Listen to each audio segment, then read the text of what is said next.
And yes, I understand political parties have First Amendment freedom of association. That's another part of the First Amendment the left doesn't want you to remember or notice. Freedom of association, right? To select their party, their party nominee. But here you have this intersection between that process and the right to vote. And the right to vote needs to be vindicated, it seems to me. And there should be concerns about it.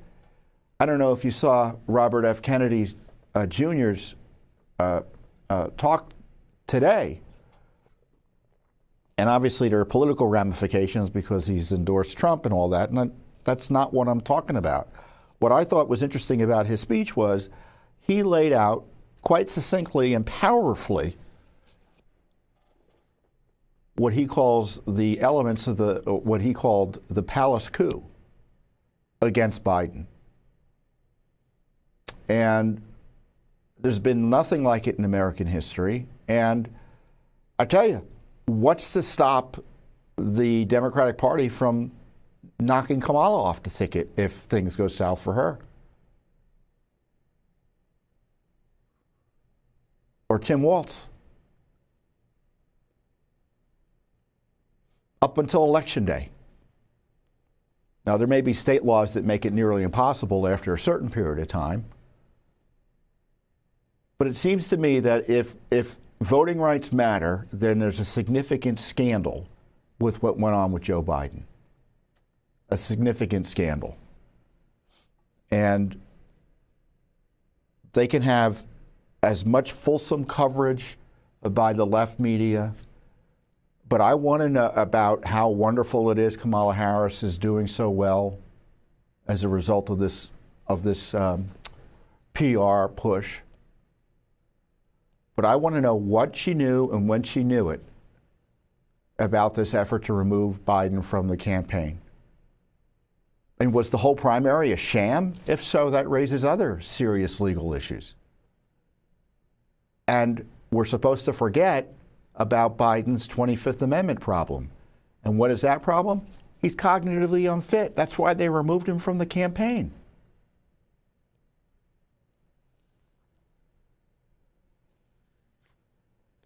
And I want to know what she knew and when about this. And I think Republicans, if they were doing their job, frankly, honest people of both parties, they'd be having hearings, bringing in Obama, asking Nancy to testify, bring in Kamala Harris, have her testify. But that's not going to happen. Why? Because Republicans are on vacation. House Republicans, they are on vacation. They went out, I think, was it the middle of July? Maybe the third week in July. Anyway, it's 6 weeks of an August recess. So August has 4 weeks, right? And because it's the government, they managed to change an August recess into a recess that includes a week in September, or a week plus, and a full week in July. So 6 weeks, they're out. And so the Republican Congress, the Republican House of Representatives, is completely AWOL on these core issues. You may have seen this report issued by some of the committees investigating Biden for impeachment. And I'm not going to belabor it here.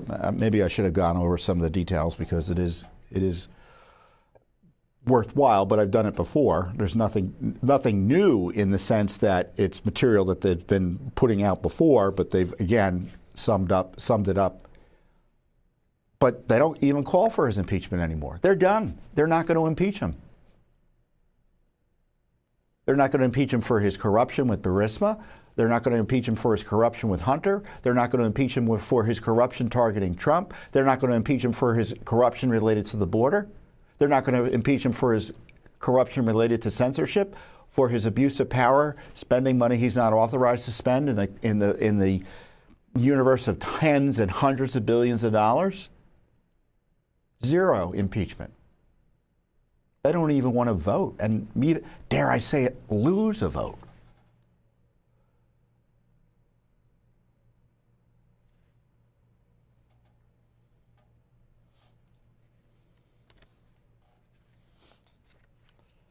So Judicial Watch will do what it can. We've got some FOIAs out on these issues. Pick up the ball or keep on carrying it, because we've never really let go of it, because we never trusted Congress to do much of this anyway. We've been doing this for too long to know that Congress is an unreliable ally in these areas. When we push them to do their job, obviously, and always will, and help them when we can. Doesn't matter who's running. Well, the party. Which party is running it?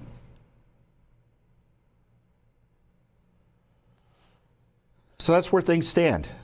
We have really an attack on democracy, an attack on voting rights, an attack on the rule of law, our election system, never seen before in American history. And there's no joy in that, to use the campaign phrase.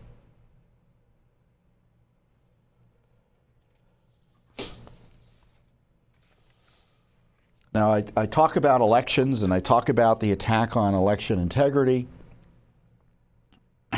Generally, we have our elections being compromised by throwing out 15 million votes. We have our elections being compromised by trying to jail President Trump. We have non-citizens potentially voting in our elections. And what happens? I get censored. Judicial Watch gets censored for highlighting these issues. And not only that, we get censored for highlighting issues about the Fauci agency and the whole COVID cover-up. There's been this big controversy. I told you about how Facebook has censored our documentary evidence about non-citizens voting in the 2024 presidential primary in D.C. How do we know that happened? Because we got a list from the D.C. government that said 113 non-citizens voted in in the 2024 presidential primary. Now, that would be illegal if they voted in the federal election. And the D.C. spokesman says, well, that list doesn't say what it doesn't. We don't mean to say what the list says it says. Well, where are the documents? They don't have any. So we get censored for that, for reporting accurately what the government told us. And Facebook has censored us for that. And now TikTok is similarly censoring that type of content. There have been at least 4 videos. Maybe is it 4 now, guys? 4 videos where I talked about really straightforward stuff about election integrity, about Judicial Watch lawsuits over congressional information about FOIA evasion by Fauci's agency and people around him. They censored it. So Chinese communist-controlled TikTok is interfering, it looks like to me, in our elections by censoring information unhelpful to the cause of the left. They don't want to talk about Fauci agency corruption and an ongoing cover-up of that. They don't want to talk about non-citizens voting. That's exactly the thing that the Biden-Harris operation doesn't want to talk about. And we're getting censored. Let's bring up that Twitter again. Twitter didn't censor us. What did I say on Twitter? Yeah, oh yes. This is what I wanted to remember. This is what I was forgetting. They censored my complaint about censorship. Can we play one of those videos? Pick one.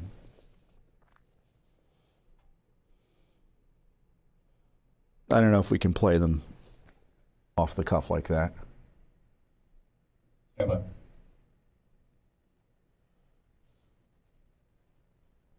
Here we are. 113 non-citizens voted in the non-presidential primary. And the evidence to the contrary is a spokesman for the government. It's absurd. The documents speak for themselves. And so now they're suppressing information about non-citizens voting in our elections. So we're fighting back as best we're able. We're not going to leave Facebook because that's where people are. I mean, they want us to leave.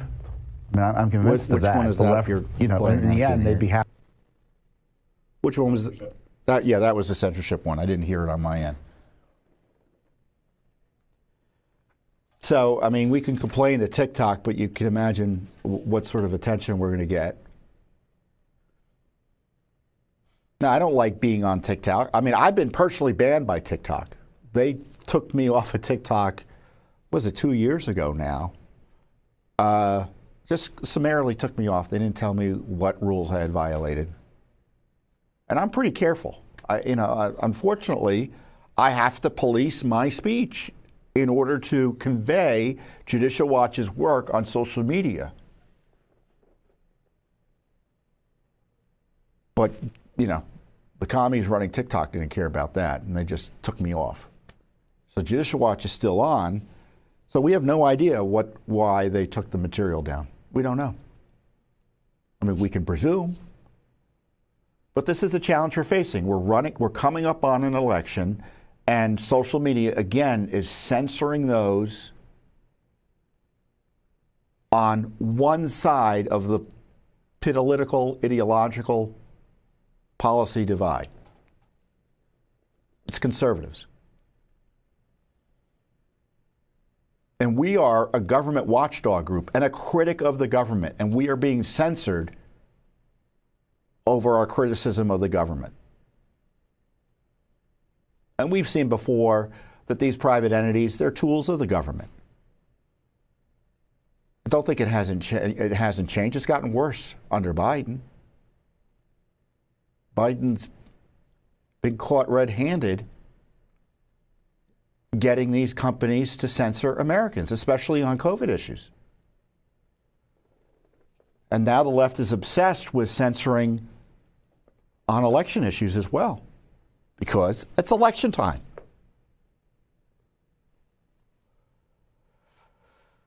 But we're going to keep on keeping on, right?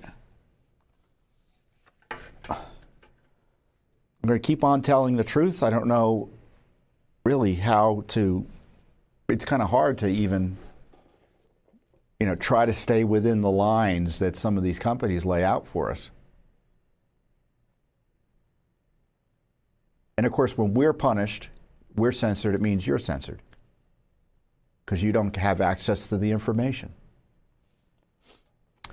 And so this is what I would encourage you to do.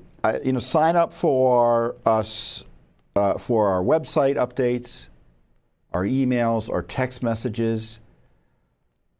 Really sign up also. Send us your mailing address.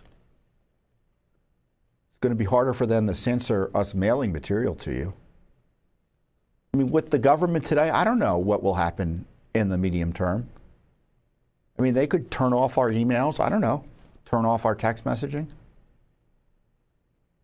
Throw us off platforms. Who knows? Who knows what's coming?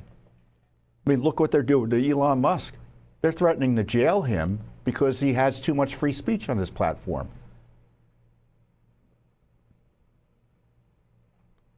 The Biden administration's cutouts in the European Union and in Brazil and places like that, they're all targeting X and Musk for promoting free speech.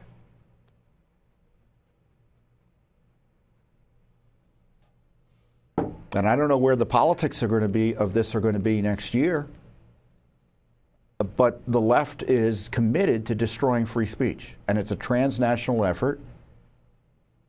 They've had success here in the United States. They've had some significant pushback, but they don't give up. They don't give up at all. We've got litigation over it that's ongoing, exposing the censorship, challenging some of the prior censorship. And we don't give up either.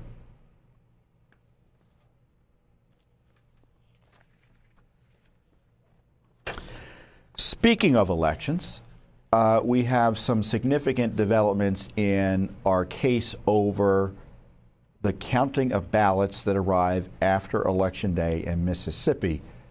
And similar developments, or similarly important developments up in Illinois. I did a quick summary video, and this gets to the heart of it. Let's play that.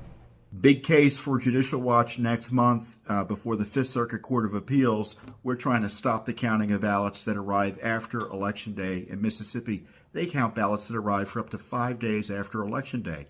Brazen violation of federal law, which sets an election day, not an election week, not an election month. Invites voter fraud, undermines voter confidence. So that case is set for next month, expedited review. Hopefully, we get that law shut down and freer and fairer elections. In the meantime, we're up in Illinois. Believe it or not, in Illinois, they count ballots that arrive for up to 14 days after Election Day. 14 days. Now, that case, we may have to take up to the Supreme Court. But all of this shows that Judicial Watch is your ally for freer and fairer elections. We're fighting in courts in Illinois and in Mississippi, courts across the nation, to ensure that elections are fair, clean, and honest. And this is what that Mississippi case is about. I had a little summary from a few months back when we first sued in Mississippi. Hey everyone, Judicial Watch President Tom Fitton here with some big news. We have a civil rights lawsuit for Mississippi voters who object to that state's counting ballots for up to 5 days that arrive, absentee ballots, after an election. Federal law allows for an election day, not an election week. We also have a lawsuit in Illinois where they count ballots that arrive for up to 14 days after an election, even without a valid postmark. I tell you, counting ballots after Election Day is a great way to invite fraud. It undermines confidence in the elections. Plus, it's downright illegal. I tell you, maybe I should just play these videos because it really does summarize what the situation is well. And I guess I'll go into a little more detail for you now. But again, it's Judicial Watch with the heavy lifting on this core election issue. It's not just in Mississippi and Illinois do they count ballots that arrive after Election Day. There are 18 states, the District of Columbia, some of the island territories also do it. In D.C. here, for instance, they count ballots that arrive for 7 days after Election Day. Other states are 10 days. I think California is 7 days. And as I say, federal election law is really quite specific, but importantly, the reason the law is there and needs to be enforced is because it undermines confidence in the elections. I mean, you know how many votes you need to win, in theory, and what an inducement for fraud. So it greatly increases the likelihood of fraud, the appearance potentially of fraud, because of the mere counting after an election day is sketchy. It's sketchy. There's nothing normal about it. And they tried to tell us it was normal in 2020, and it never had been done before like that in 2020, where you had election day counts of a candidate winning on, for instance, election day. I mean, if the ballots that were counted on election day had Trump winning, and those results were changed as a result of unprecedented counting that took place after election day. And to the degree that counting included ballots that arrived after Election Day, it was egregiously illegal. At least that's my view.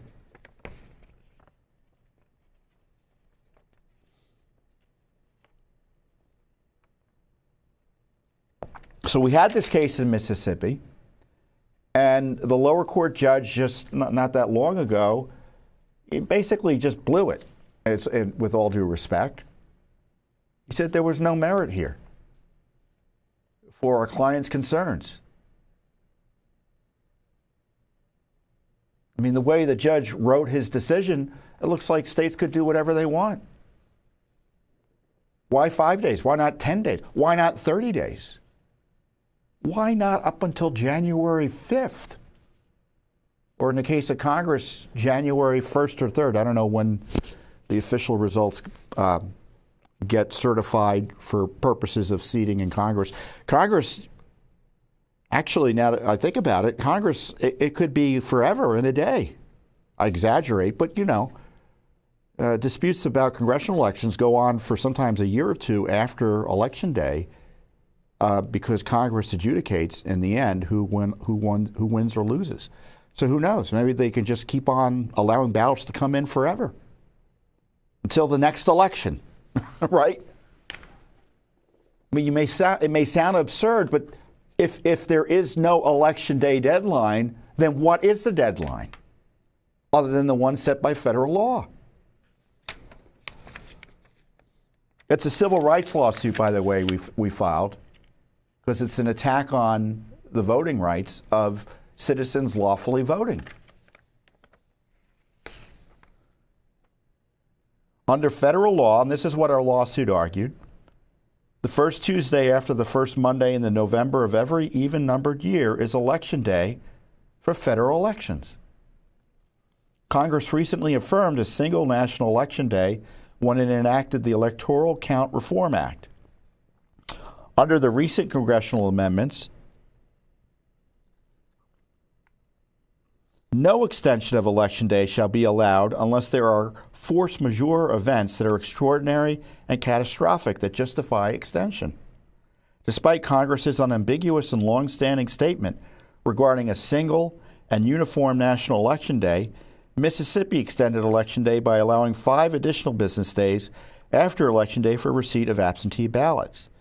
No force majeure events that are extraordinary and catastrophic currently exist in Mississippi to justify extending the ballot receipt deadline for the November 5th, 2024 election, federal election for presidential and vice presidential electors. Counting untimely, illegal, and invalid votes, such as those received in violation of federal law, substantially increases the pool of total votes cast and dilutes the weights of votes cast by plaintiffs' members and others in support of plaintiffs' federal nominees. So invalid votes counted undermine the validity or the weight of valid votes. That's what's the civil rights issue at issue here. And thankfully, the Fifth Circuit granted the request of Judicial Watch attorneys, and I think the Republican National Committee is also suing.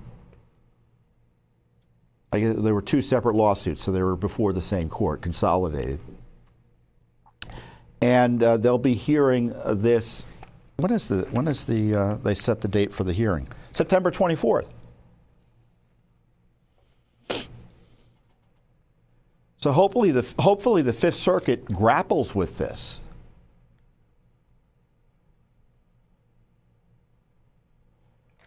In Illinois, it's really scandalous what's happened, and I'll talk about Illinois in greater detail in a future update.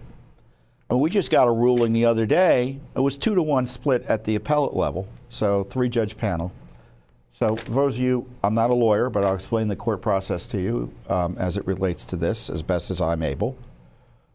We filed a lawsuit in the district court, federal district court, which is generally speaking 1 judge. Here's the case, they make the decision. And if you don't like that decision, you can appeal it to the appellate court, which is where this is. And the lower court ruled that our clients didn't have standing to challenge these rules. In Illinois, they count ballots that arrive for 14 days after Election Day. 14 days after Election Day. One of our clients is Congressman Bost out in Illinois, a federal candidate. And both the lower court and 2 judges on the appellate panel said he doesn't have standing to challenge what he alleges to be illegal counting of votes. It's absurd. It's scandalous to really say that. And it's and the problem with these election cases is that the judges are afraid of them. I really think they're afraid of them. We saw that in 2020. Judges were afraid of the election cases. And they thought of ways to avoid ruling on them on the merits or in a substantive way that would have brought criticism of them. Because you rule one way, you're going to get criticism from those who are on the losing side. I mean, I say this somewhat facetious, excuse me. I say this somewhat jokingly. Sound like a Bugs Bunny character. 2020, they were telling people, oh, it's too soon to challenge these election rules if they were filed before Election Day. And then after Election Day, they said, oh, it's too late. So it was catch-22.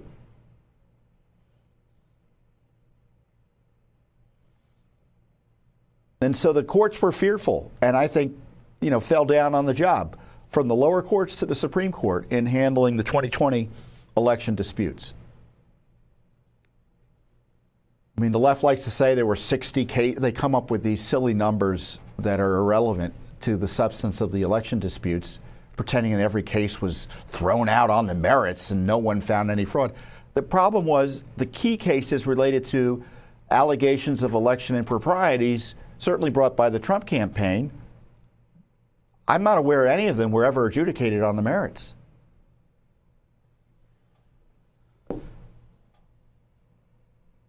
So the courts failed, and I hope they don't fail again. I really don't. I mean, the Supreme Court failed again in no small measure this week. There's a law in Arizona. They've been trying to protect the voting rights of citizens from being negated by illegal voting by non-citizens in federal elections. And the Supreme Court has ruled adversely against Arizona's prior efforts in that regard, but they had a new law, and the Supreme Court upheld it, or failed to uphold, and essentially enabled the likely voting of non-citizens in federal elections. This is my tweet on it. Weak. Supreme Courts Roberts, Kavanaugh, and Barrett essentially made it all but certain foreign nationals will unlawfully vote and impact the results of the presidential election in Arizona, though at least Kavanaugh and Roberts joined with 3 other conservative justices to allow Arizona citizens to stop illegals from voting in their state's elections. Barrett sided with the liberal justices basically on all the issues. And so what's at issue is that there are seemingly non-citizens on the voting rolls in Arizona. It's not for sure certain, but the fact that they provided no evidence that they were eligible to vote in state elections, which, as I note there, still has a citizenship verification requirement, unlike what's happening at the federal level. Tens of thousands, potentially. Now, are they all going to vote? I don't know. But there's no way to check right now or stop them from voting if they're registered to vote, other than the honor system that maybe they'll say, well, maybe we'll be arrested if we vote illegally, even though we're registered currently. And the Supreme Court didn't want to deal with it. 5-4. Excuse me, 6-3. They didn't want to grapple with the reality that there are tens of millions of foreign nationals in the United States here legally and illegally. They're not allowed to vote in federal elections, but because there's no citizenship verification requirement in the states because of judicial interpretation of federal law as it relates to election registration,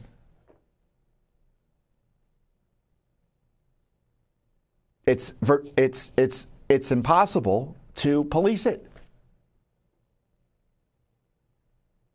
So when you I don't remember if many of you probably have been registered to vote for a long time, but when you register to vote, you're supposed to certify you're a citizen. That's all. No one asks you to show your birth certificate or your passport or whatever, or your real ID, which in many states under the Real ID law is essentially confirmation of citizenship, at least it ought to be.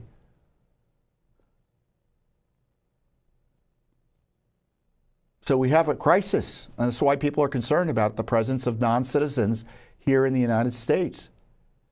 and the failure to have a way to put some teeth into the law to prevent them from voting illegally in elections, other than just relying on their sense of honor and not to do it.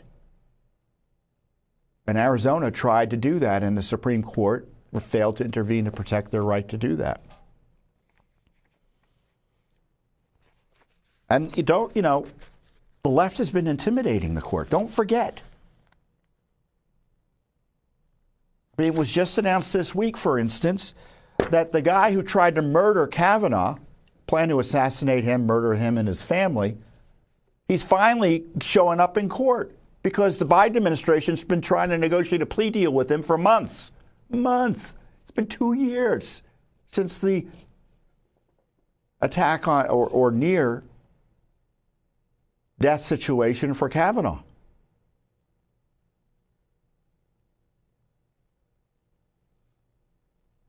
And remember, that was all part of the intimidation campaign by the left. He was motivated by that over the court's rulings on abortion and things like that.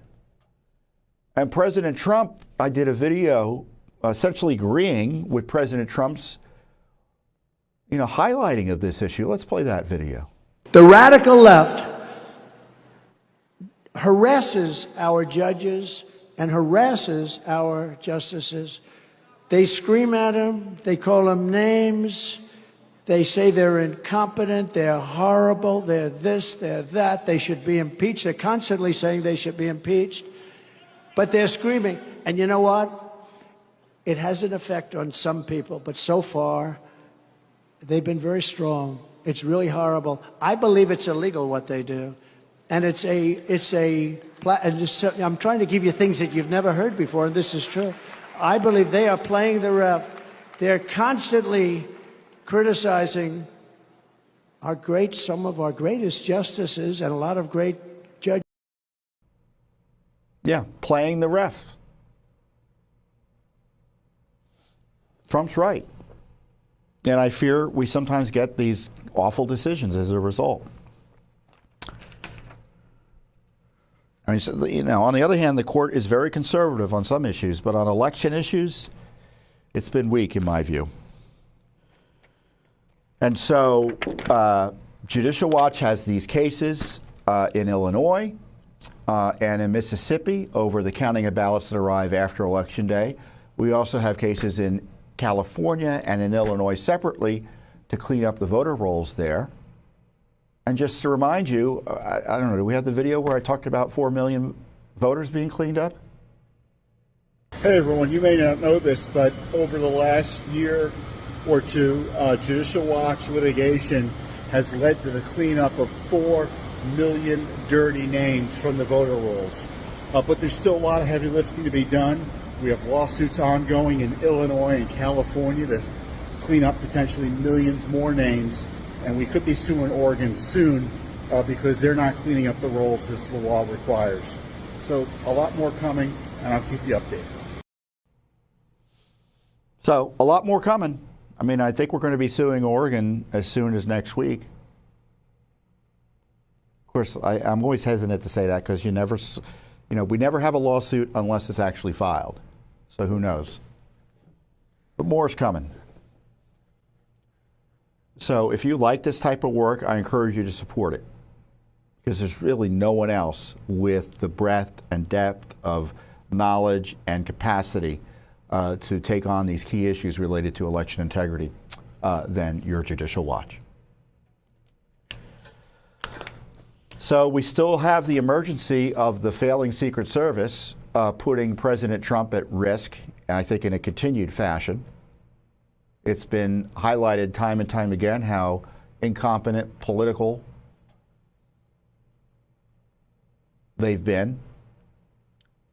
And the proof is the pudding of the president nearly being killed in Butler.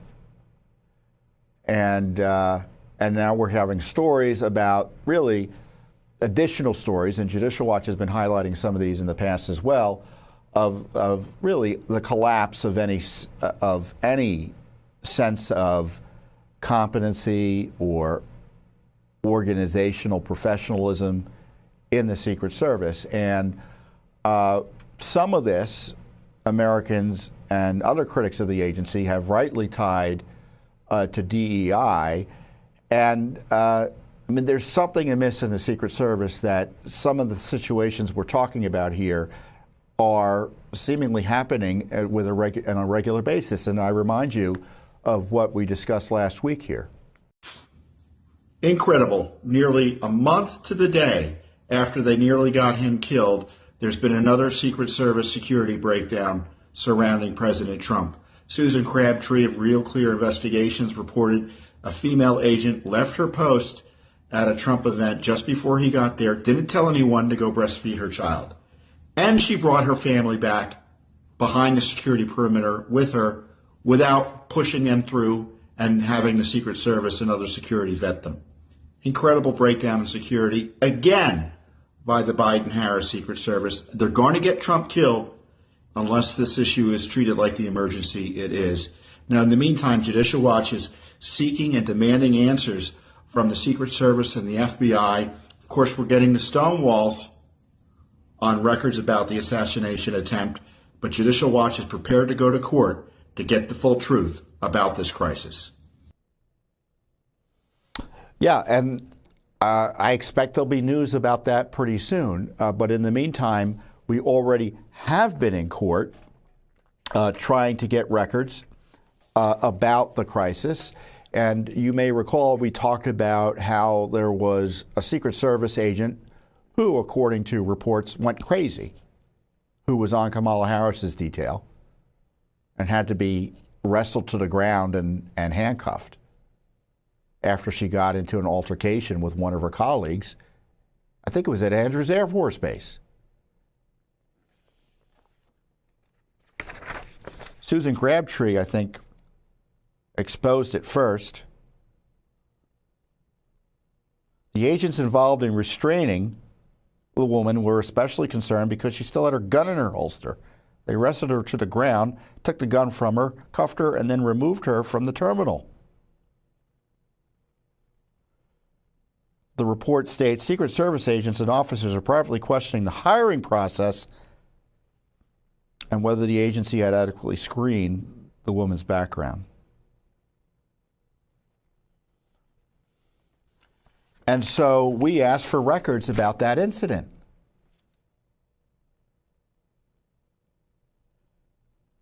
And we got their DEI materials in response, and they are astonishing. I mean, you think DEI is bad? I mean, it is the guiding, organizing principle of the Secret Service, according to these documents. From the headline, Secret Service records reveal DEI is prioritized for all agency employees in every action, every day. Do I need to say anything else?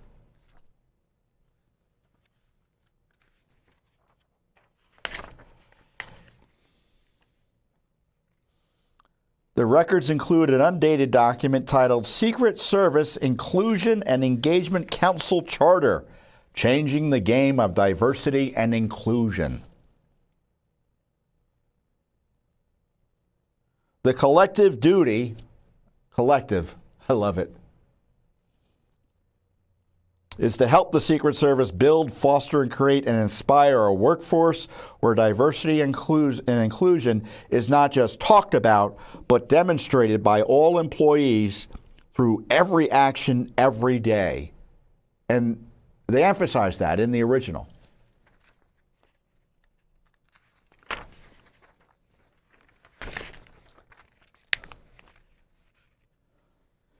The Council will not rely solely on the legal requirements underscoring the principles of EEO, which essentially are non-discrimination, right? You can't discriminate. No one's in favor of discrimination. But here we're talking about discrimination in favor of certain groups under the guise of being against discrimination. Orwellian, isn't it?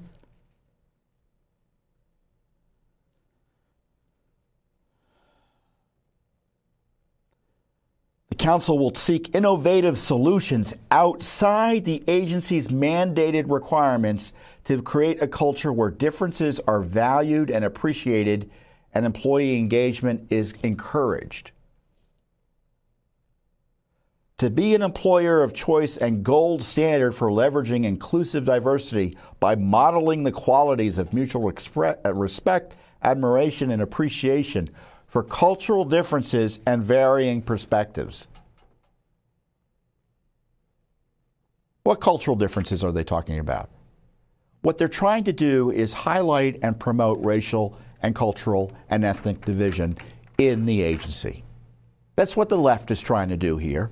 This is what it's about.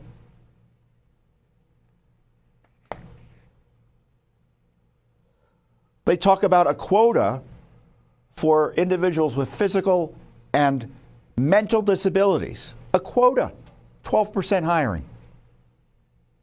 This is a protective agency. It's a law enforcement agency. There's no discussion, as best I can tell here, that the actual job, people should be picked on merit and whether they can do the job. Here, they're clearly placing the requirements of the job secondary to the characteristics of the personnel who are being hired. Now, if the job doesn't require someone to be fully abled, sure. But that's when they're talking about the entire workforce, that means something has to give. Disability set-asides, they don't have unlimited budgets. They don't have unlimited numbers of employees they can then hire.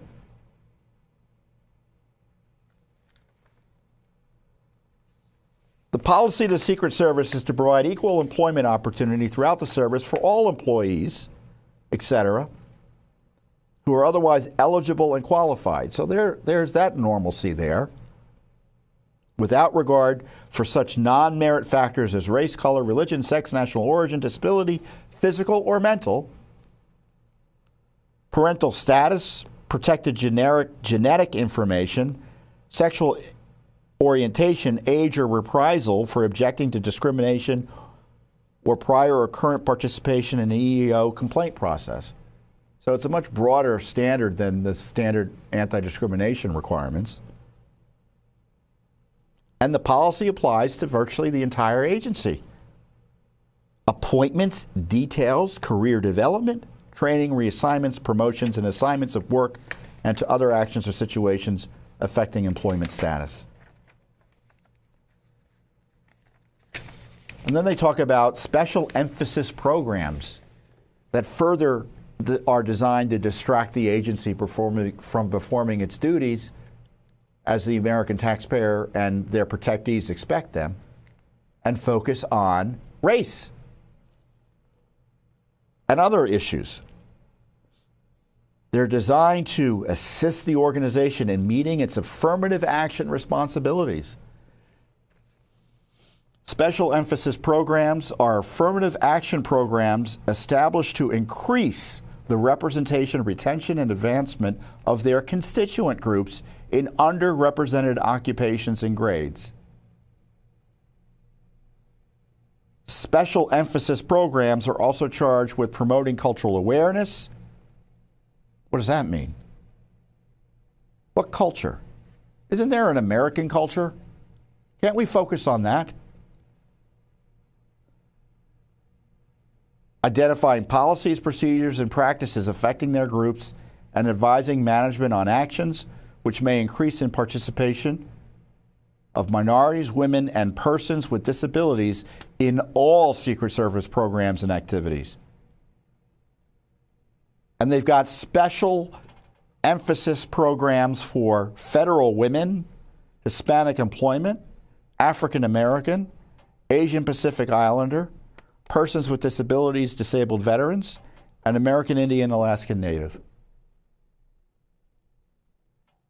And it goes on and on. The diversity management program has been established in the Secret Service as a means of achieving an organization culture that values diversity and then utilizes employees to their fullest potential. So what they mean is that we are more concerned about someone's racial, ethnic, and other characteristics than anything else. That's what it means. Think of the culture, the employment culture, where that's a priority. The resentment among every employee over that type of system must be terrible and awful. Minorities, whoever, both the beneficiaries and seemingly those who don't benefit from these types of programs. The resentment just causes all sorts of dissension, and it's a distraction. Government agencies, they should have non-discrimination policies. And that should be the end of it. Quotas? 12% of the population workforce has to be disabled? Why? How does that help them accomplish the mission? Discriminating against someone because they're disabled in an unlawful way, that doesn't mean you hire someone simply because they are disabled. It's outrageous. It's unlawful.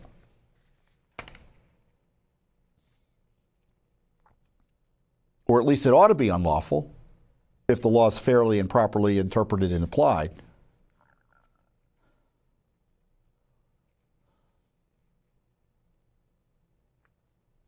These documents show that the Secret Service for years has seemed to place woke politics over their protective and law enforcement mission in, as their DEI policy states, every action, every day. And I want to show you the documents here.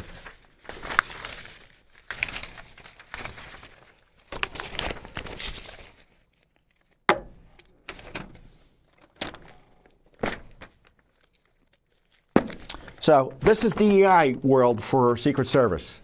One agency. And this isn't the full raft of documents we're supposed to be getting. But I want to draw attention to this training module of some type that was produced to us in the documents. And I want to show you just the sort of fear and resentment and divisiveness and targeting of dissent based on race and politics and ideology that these DEI initiatives foster. Here they've got, this is the training programs, right? And they go through examples. And this is the anti-harassment example.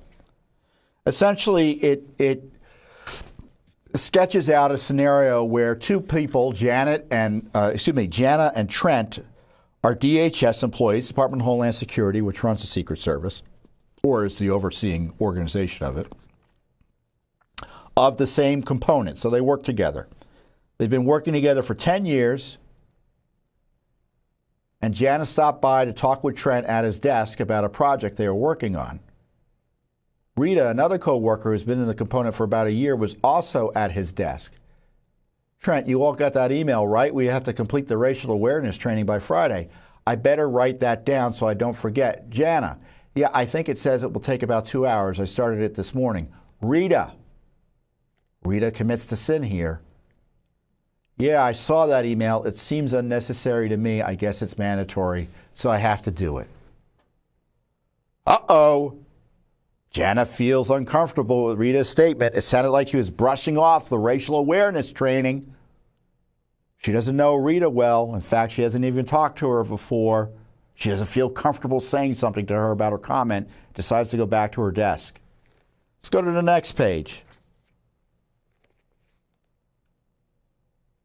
Then Rita says, lowering her voice, we shouldn't be required to take that training. It's just because of cancel culture and the need to be so sensitive and politically correct these days. I mean, I don't even see color, I see people. Another sin. This is what the government says this is wrong to say. And this person, in the end, should be punished for it. Spoiler alert. Narrator, Later, Jana is scrolling through social media and sees a post from Rita. So Rita is exercising her First Amendment rights. Bad news. With a fact about crime in the city. Says, what about black on black crime? No one seems to care about that. Instead, they make us take racial awareness training. Let's focus on the problems with solutions. That's a thought crime. Indeed, Jana to herself. This is a government script. They're telling their employees how to think about people who think like poor Rita. Does she really feel that way? She has made other comments that I thought were just insensitive, so now I'm not so sure. Uh-oh. So they want her to escalate it. Jana isn't sure she should do anything about her comments. And then they give questions. Which three of the following are the signs of racial discrimination? So Rita is being accused of racial discrimination, and they say for the following three. Insensitive comments, Rita's complaints about taking the training of racial awareness, and her social media post. The government wants to investigate this federal employee for that. Rita's posts on social media were derogatory and included stereotypes that link race and crime. Rita's comments complaining about racial awareness training and her other insensitive comments are possible signs of discrimination. No, they're not. This is the Secret Service and also the Department. And it's even worse than the Secret Service, guys. It's the Department of Homeland Security. Don't presume this is just limited to the Secret Service. The whole agency, Homeland Security. This is the claptrap they're forcing the employees to sit through. And it goes on. Poor Rita. But they describe all of Jana's options. Jana goes to the supervisor. Should she go to AHU or EEO, the internal watchdogs for issues like this? And then Rita dares to complain to Jana about it, saying you're a baby.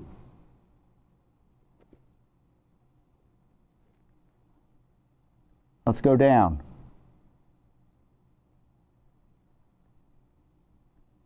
Let's go down.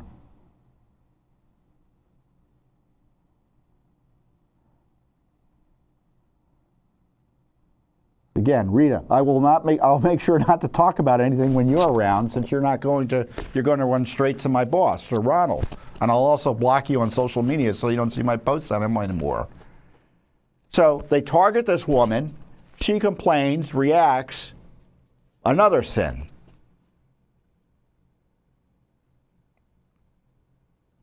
But look, they got their chart. They've got the chart showing what the punishments that Rita should be forced to go through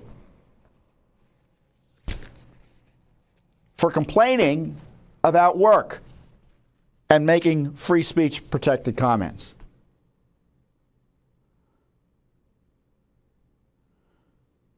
And then they go through the complaint process that Jana ends up filing in this worksheet. So let's come back.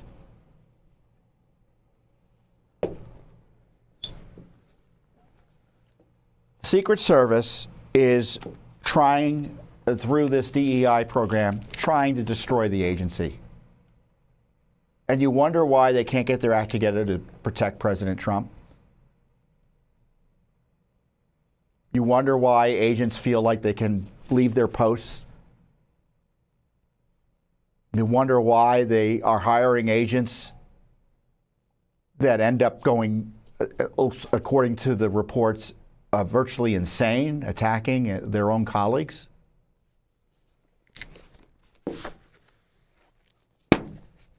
So, yeah, it's an emergency, folks, and Judicial Watch has uncovered the truth about it through our FOIA litigation. I mean, we've exposed how Biden let his dogs attack the Secret Service 25 times. Nothing was done. Agency abandoned them. The agents, other than telling them to shut up about it. So they get abused. no one backs them up. And they're further victimized through these DEI programs that encourage racial division, strife, hatred, division, discord, complaints over nothing. So look at the documents, because it's 300 pages. I can't go through everything that's outrageous in here. Trust me, it's worth going through.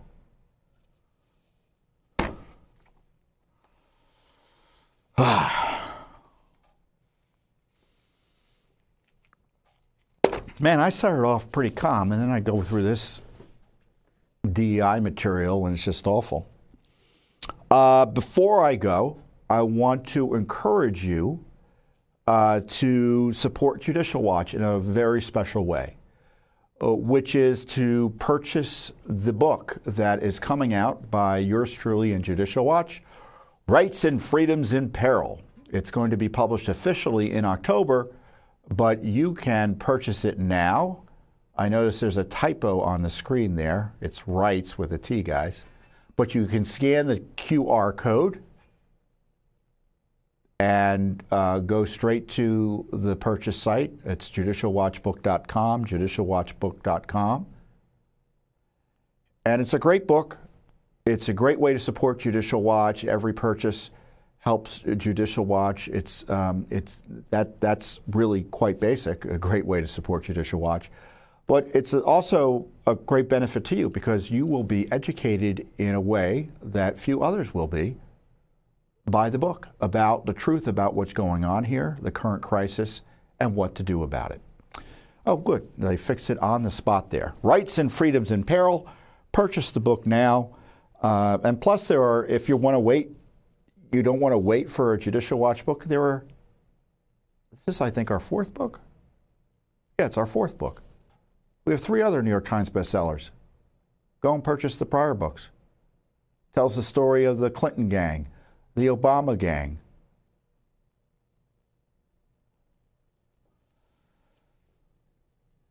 And this latest one will tell the story of 2020, COVID, election integrity, the lawfare against Trump, the border invasion, full of great material. So it's an important new book. I encourage you to purchase it.